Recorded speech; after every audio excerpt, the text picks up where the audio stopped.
It's already been said, it's good to be here this morning. We appreciate this good number. Appreciate all these young people being here. Yeah, right. These little children. It is an important thing to take the time out to carry them to the Lord's house. Yeah. I believe if we do that enough and we do it in prayer, that it'll get instilled in their heart. And then they will bring their own children, which is our hope and desire and prayer for them. We're going to look in the scriptures in the book of Mark in the 5th chapter. Should be a familiar lesson for those that have been to church much, do much reading. We're going to start with verse 1 of Mark chapter 5. It says, "They came over into the other side of the sea into the country of the Gadarenes. When he was come out of the ship, immediately there met him out of the tombs a man with an unclean spirit, who had his dwelling among the tombs, and no man could bind him, no, not with chains, because he had been often bound with fetters and chains, and the chains had been plucked asunder by him, and the fetters were broken in pieces. Neither could any man tame him. And always, night and day, he was in the mountains and in the tombs, crying and cutting himself with stones. But when he saw Jesus afar off, he ran and worshipped him. And he cried with a loud voice and said, What have I to do with thee, Jesus, thou Son of the Most High God? I adjure thee by God that thou torment me not. For he said unto him, Come out of the man, thou unclean spirit.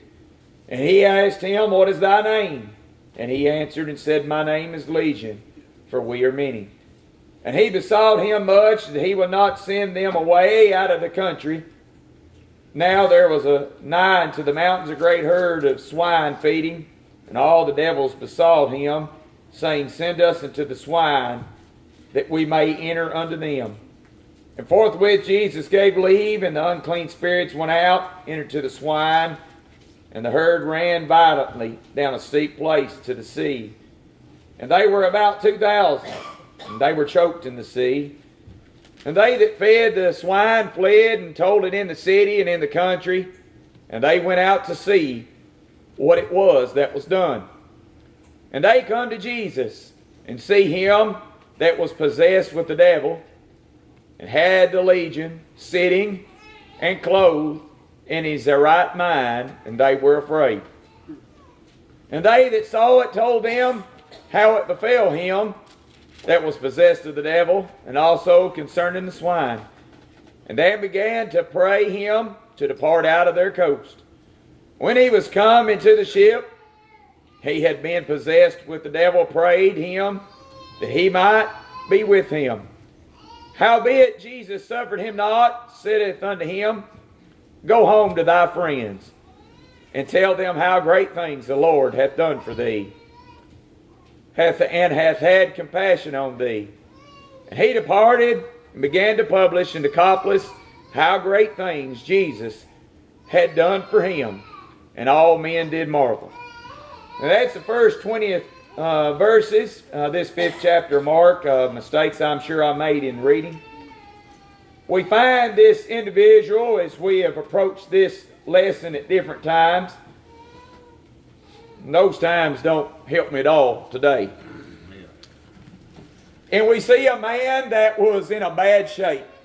You know, I have seen people and been in the presence of people that had mental illness. I've been in their presence, and their mind was just not right. The things they'd say, things they do. I'm going to tell you what, a lot of them people are plagued with devils, is what they're plagued with. Y'all might not believe that, but that's what I believe, because I find the scriptures time and time again to talk and describe the same condition that I see people in this world. I find them in the scriptures. This man was plagued. The people of his city, the home that he had once dwelled in, had cast him out. He couldn't be contained. They tried to wrestle him down and get him to be restrained with chains and fetters to chain him down. And I've talked to officers before, and they say that when somebody is out of their mind, whether it be on drugs, whatever it might be, the strength of that individual is just more than it normally would be.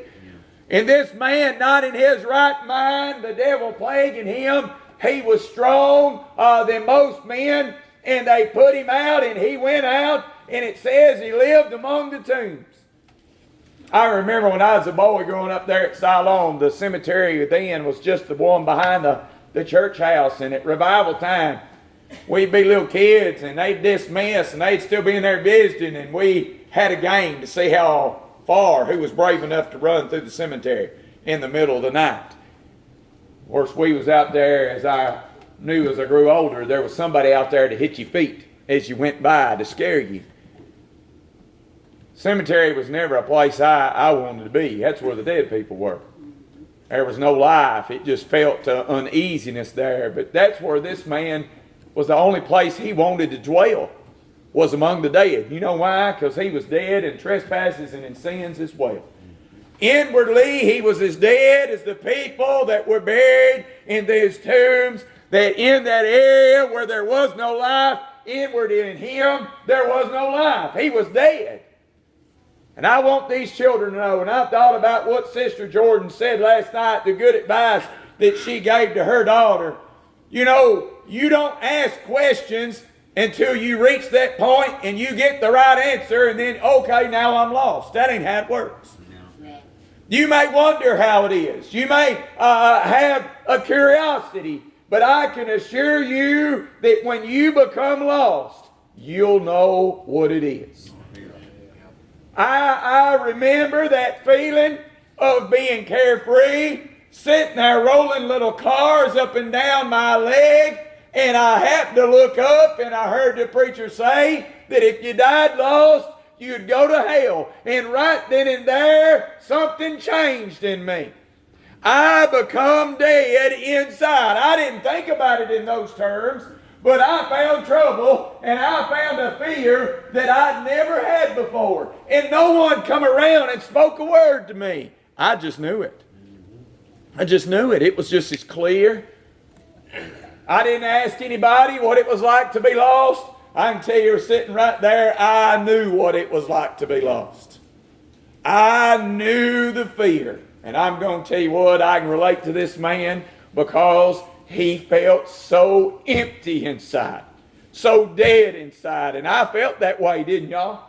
Didn't you feel that separation? Why, there's nothing worse than feeling that separation from God. And here he was dwelling among these tombs.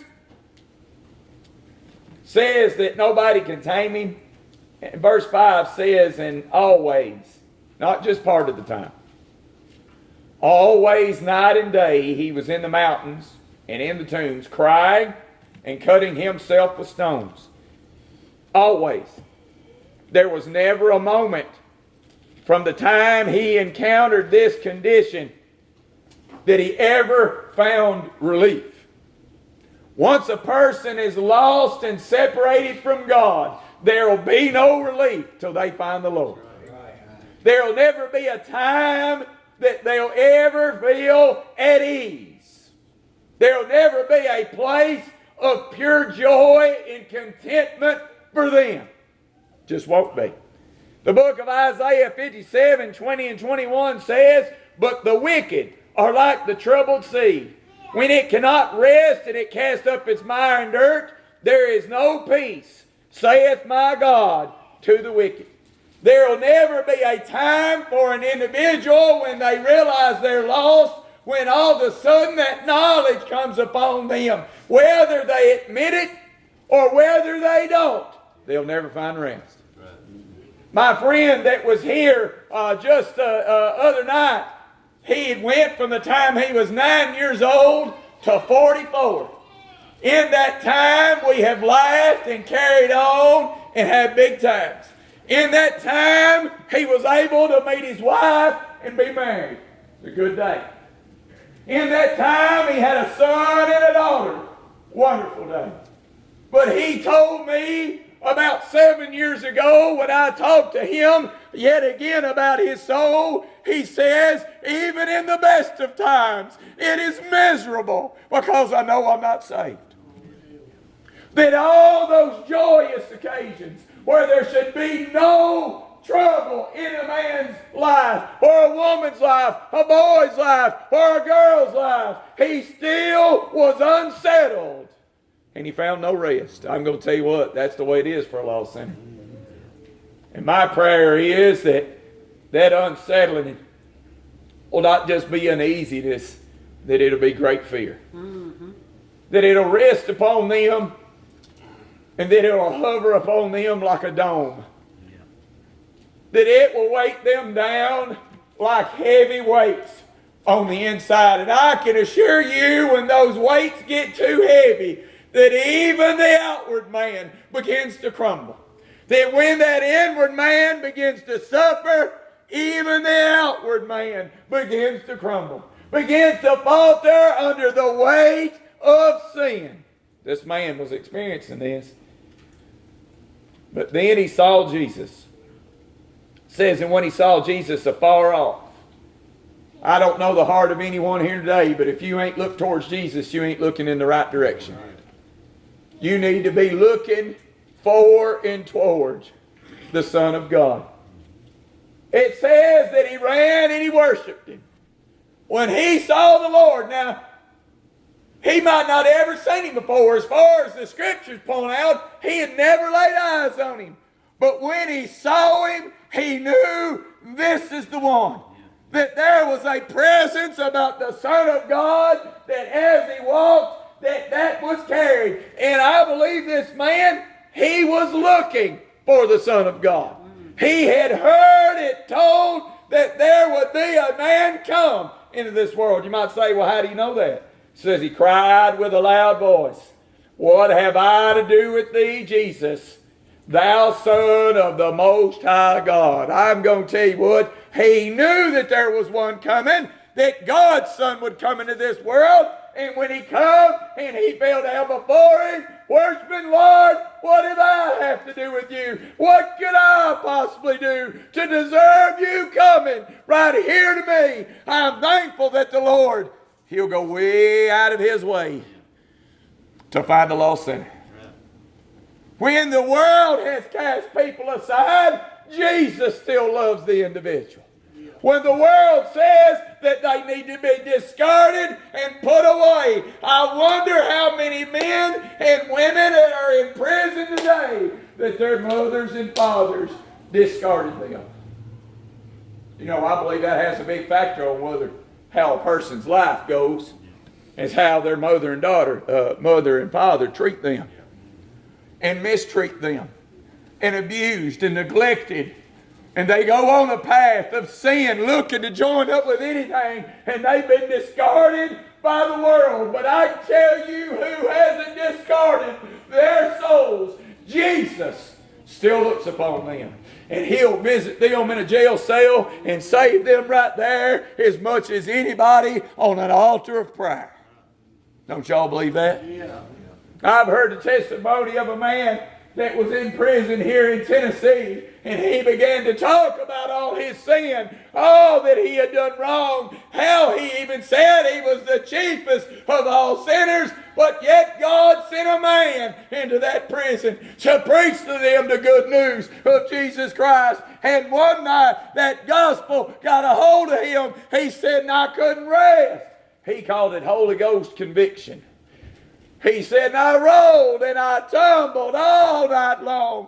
He said, and that preacher come back and they let him come to my cell. He said, I hadn't slept. That preacher says, I ain't slept either.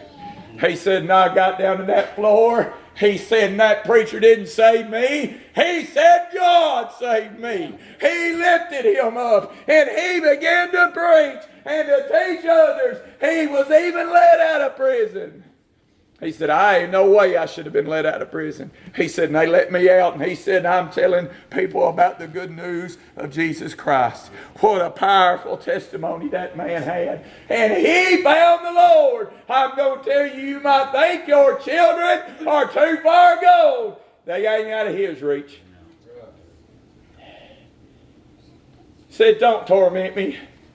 I've heard people say they'd just sooner die as to live in the condition that they were in when they were lost, and I believe that's the condition this man was in. He just soon to die. But the Lord in tender mercy said, come out of the man. Come out. What powerful words. He didn't wave his arms. He didn't have to light a fire. He didn't have to sacrifice a thing. Come out. Come out. When the Lord in His merciful power begins to speak peace, it's sweet and it's easy. When He spoke peace to my soul, because that's what I got, He just took away all that trouble and He gave me peace. The children here today might want to know, how will I know? This man here, once that the Lord had brought this out of him, had cleaned him up, there was such a change. They had took those devils and cast them into swine, destroying them, and all that fame was heard, and they brought a big bunch of people to see this man and to see what had been done to these swine. And then they come, and when they come to see Jesus, they seen him that was possessed with a devil, and he had the legion. And listen, here he was, probably naked, mad and foaming, wild. Says he was sitting and clothed. That's what makes me think he was naked. He didn't have no clothing. I'm going to tell you what, you might have clothes on today, obviously you do, but inside you are as naked as you can be before God.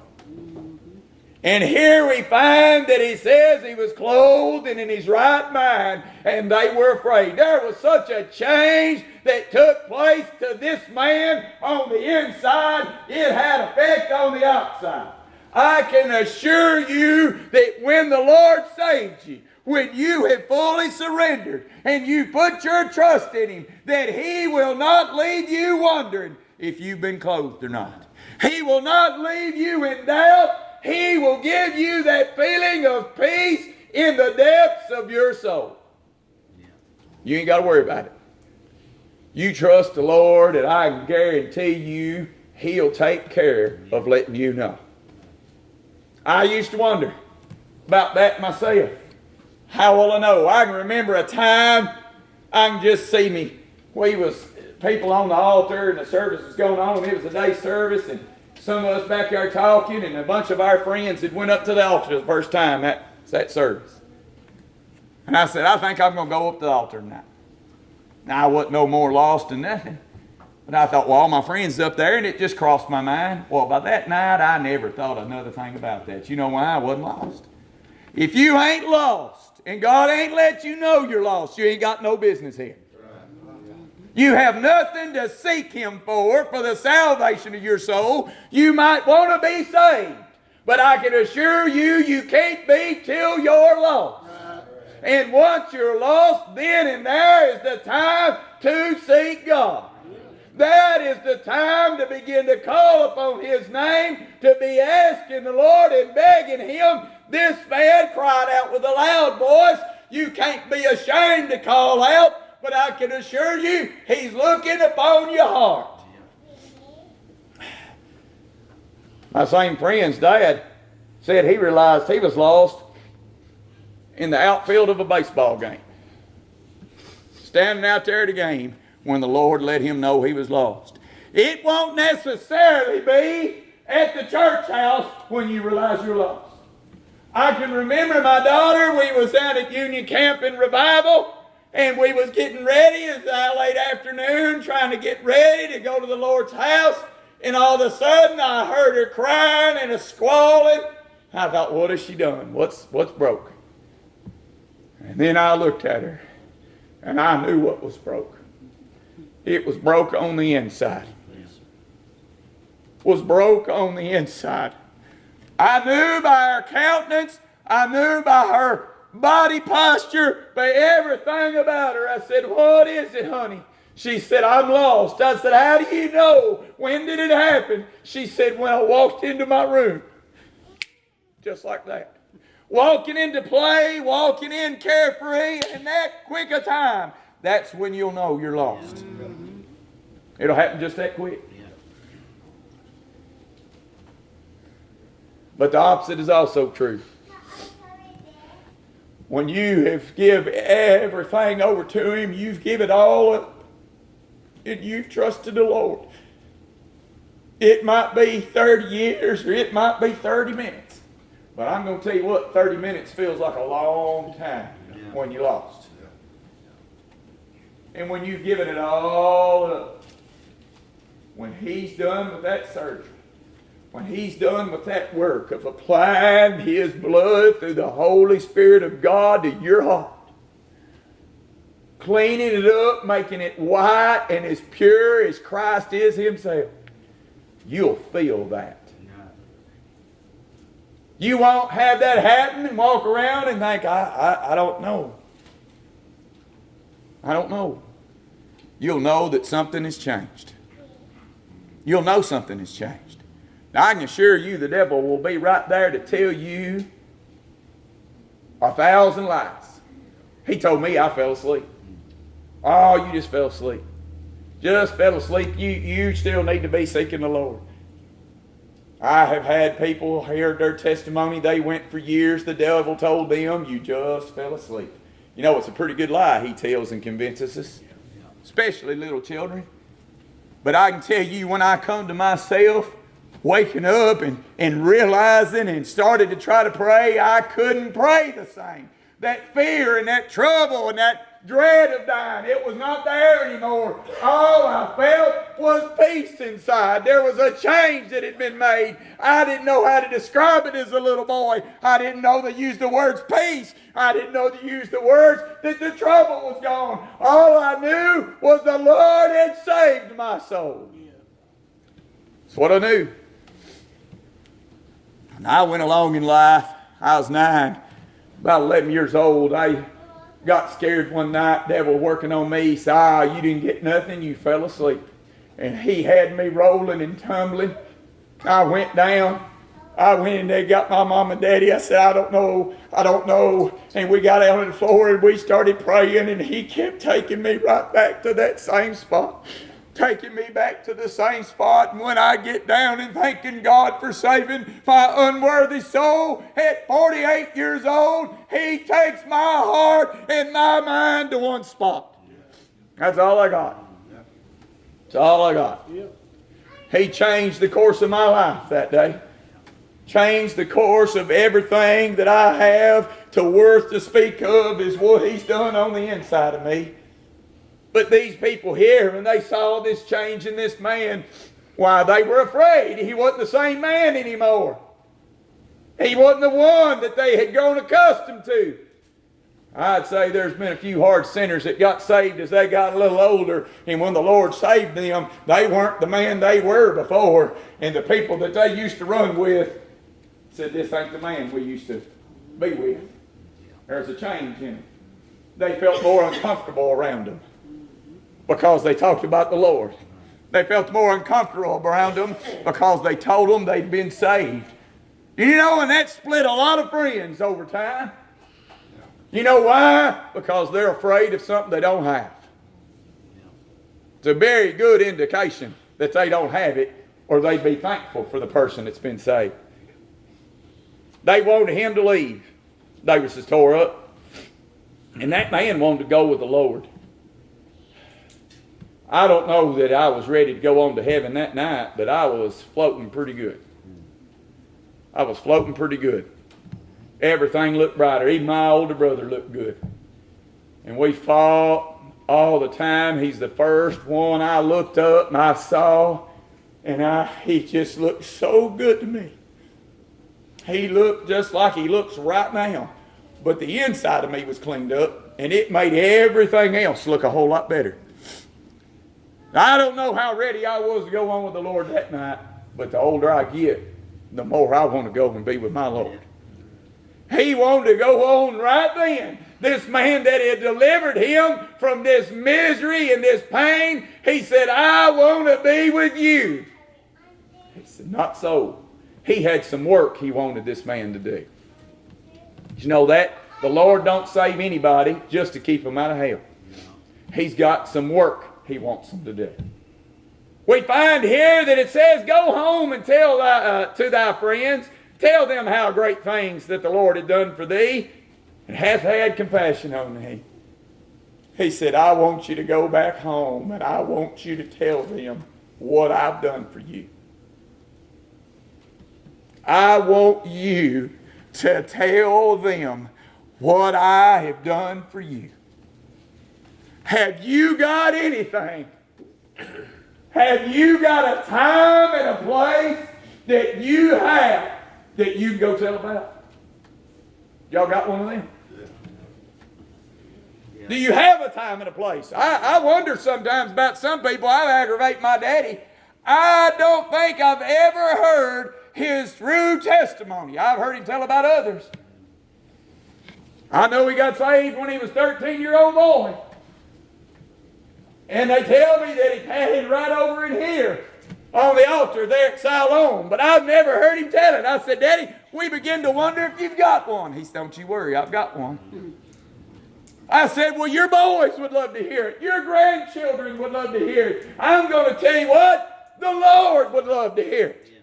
The Lord would love to get the honor and glory for what He's done for us, delivering us from death unto life.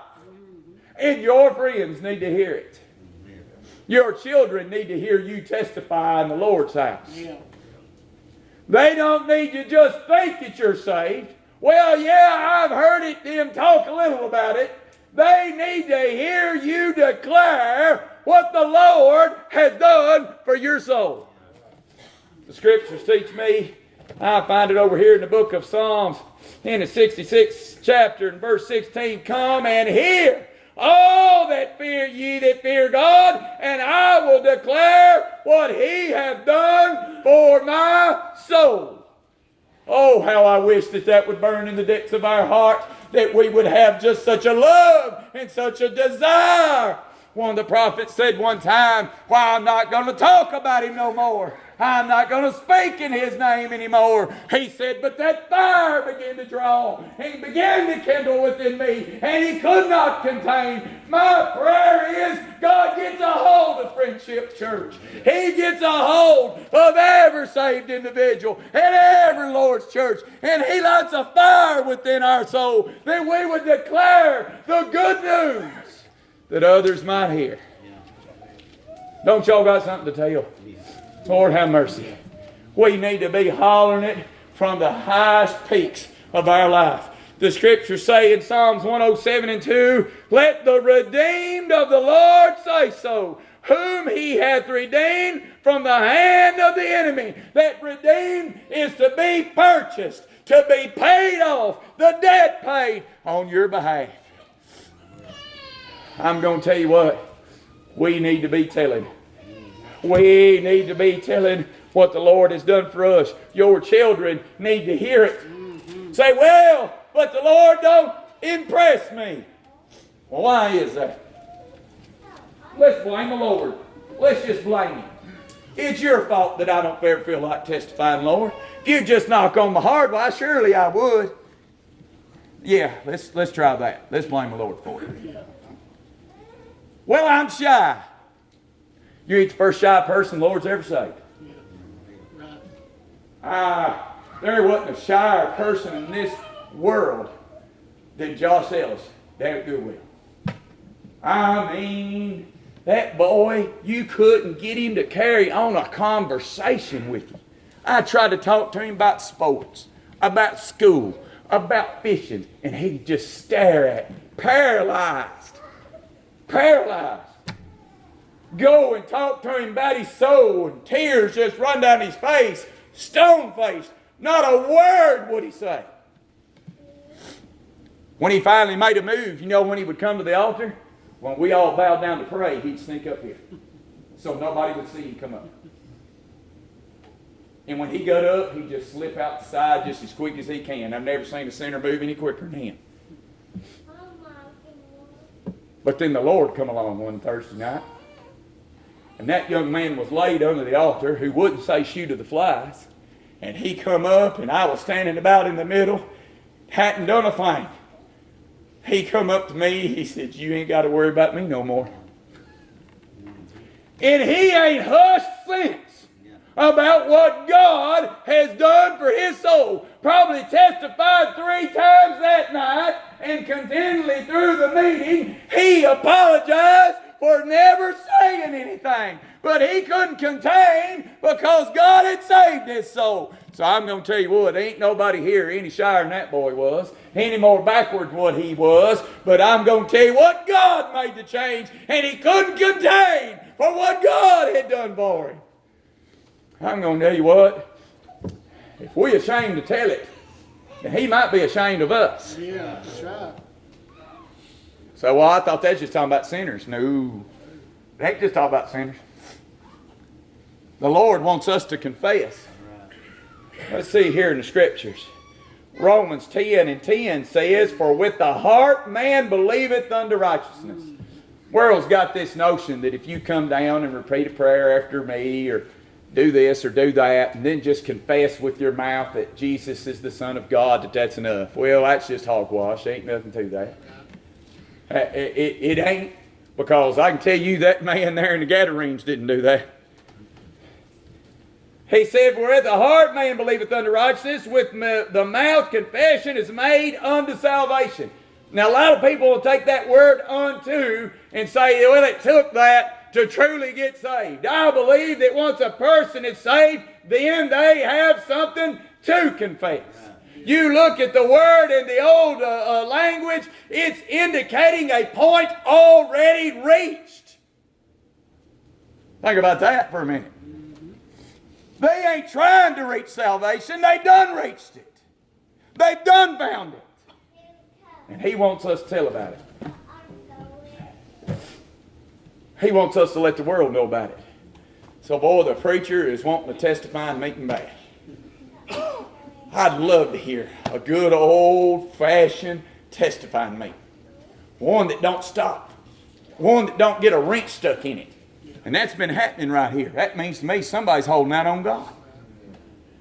We need to get on our knees and ask God, use us. And it don't have to be just here, you children, you young adults, you've got friends. Tell them about what the Lord done for you.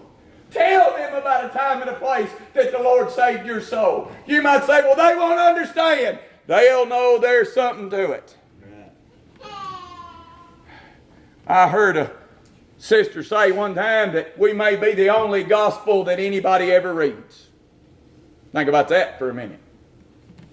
We might be the only gospel. What we say and how we live may be the only gospel that the world ever reads. I'm going to tell you what, if that's the case, then let us shout it. Let us live it. Let us dedicate our life to the very one that saved our soul. That even though there will be a few that will come in contact with us, that it'll make afraid and they'll want to distance themselves from us, there will be a few believe.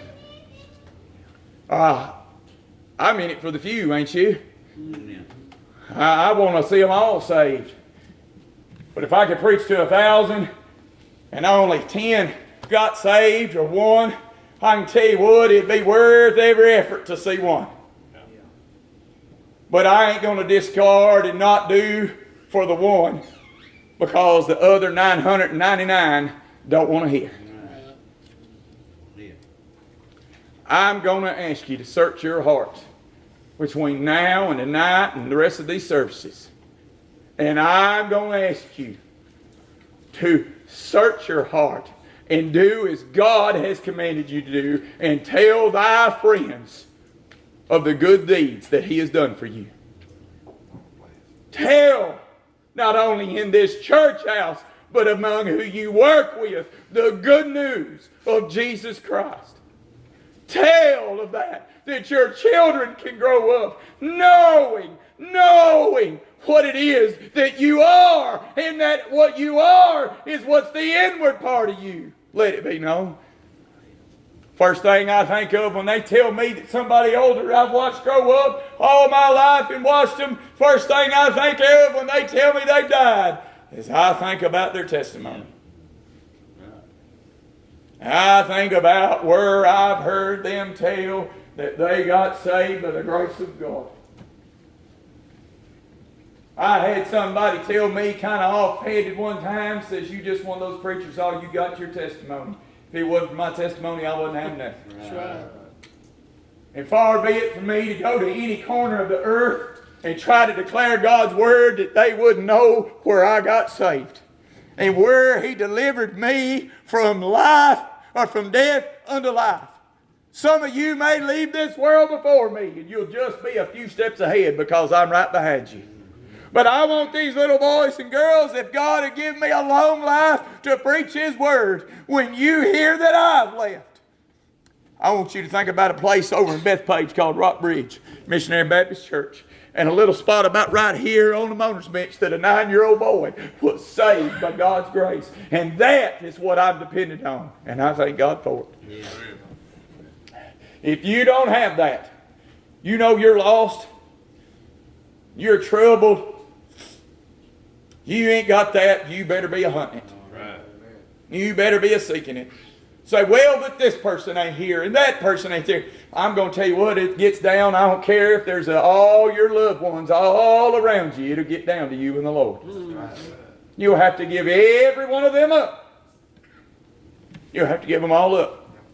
I didn't know for a while. My daughter told me, we talked about where she'd go to the altar, and the night she come to the altar there at Hayesville Friday night. She walked up there. She wouldn't shed a tear. She didn't want nobody to see her cry. She didn't want to have any emotion in front of anybody. And she's still that way. It's just how God made her. She wasn't on that altar. If she was there 20 minutes, I was so disgusted. I thought we got down and prayed a couple times. Well, what is she doing? I looked up that night. She was sitting over there. Sister Lavina. Just sitting there. Next morning I asked Daddy asked me, he said, she go to the altar? I said, yeah, but she might as well have been out with the cow. She didn't do no good. She just went up, wasn't hardly there no time, got up, same old. And then that night she told. Somebody asked her, and she just pointed. She started pointing and crying of what the Lord had done. Shows what Daddy knows, don't it? Knows what I know. Just not many years ago, we were talking about it. She said, Daddy, I was holding on to you. I was holding on to you. I thought that I couldn't let go of you, but she said the minute I did, He saved me. Oh, I'd have just died if I'd have known that that's what she was holding on to, was on me. I love her, but my life given it wouldn't have saved her. The life that needed to be given was already given. Right. But she had to give up. So if you think I'll just wait, Mom and Daddy, this, Pa and Granny, whoever, you're going to give them all up. And when you give them all up, a new man comes. That new birth is back. Changed. Forever changed. Ain't you glad? Yeah. I'm thankful I've got something to shed tears about. Thankful I've got something I can feel. And I'm thankful when I hear another person's testimony, that old time testimony, it bears witness with my spirit. Right. Don't it yours? Yeah. I love to hear them. Y'all might say, y'all get tired of hearing this. No, I don't. I don't ever get tired of hearing anybody tell when they got saved. It's the best thing I got to tell. This is our effort this morning. If you're here and lost, this altar's open. Come seek the Lord.